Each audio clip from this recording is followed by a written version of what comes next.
Matric के बाद घर के हालात ठीक ना होने की वजह से मुझे एक फैक्ट्री में जॉब करनी पड़ी। वहाँ मेरी एक लड़के से मुलाकात हुई तो जाना कि कोई मेरी भी इतनी केयर कर सकता है। वो हर वक्त मेरा बहुत ज़्यादा ख्याल रखने लगा और हम एक दूसरे से बहुत ज़्यादा मोहब्बत करने लगे।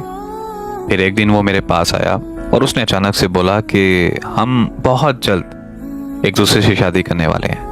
उस दिन मैं बेहद खुश थी और उसने मुझे मिलने का बोला और मैं उससे मिलने चली गई। हमारे बीच वहाँ सब हो गया जो शादी के बाद होना था। अगले दिन जब मैं फैक्ट्री गई तो वो मुझे बदला बदला सा लगा। उसमें ये बदलाव क्यों था मैं नहीं जानती।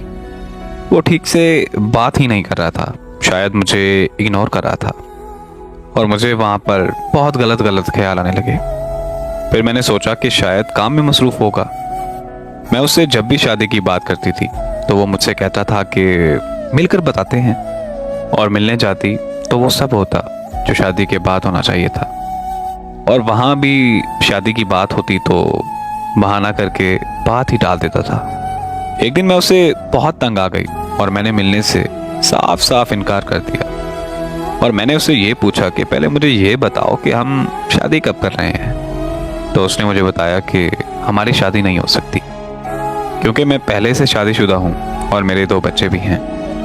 मेरे पैरों तले ज़मीन निकल गई और मैं ये सोच में पड़ गई कि ये क्या हो गया मेरे साथ। उस दिन मैं बहुत रोई, दिल कर रहा था कि मैं खुद की जान ले लूँ, पर मुझे मेरे घर वालों की भी फिक्र थी।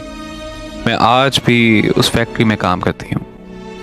मेरा उससे आज से कोई राब्ता नहीं, पर मेरा और उसका राब्ता था और ये बात सबको पता थी। हर कोई मुझे गलत नज़रों से देखता है, जैसे कि मैं कोई बाजारू लड़की हूँ। मैंने बहुत बार फैक्ट्री छोड़ने का सोचा, लेकिन फिर घर के हालात सामने आ जाते हैं। एक मोहब्बत की वजह से मेरी दुनिया और आखिरत दोनों जहन्नम बन गई।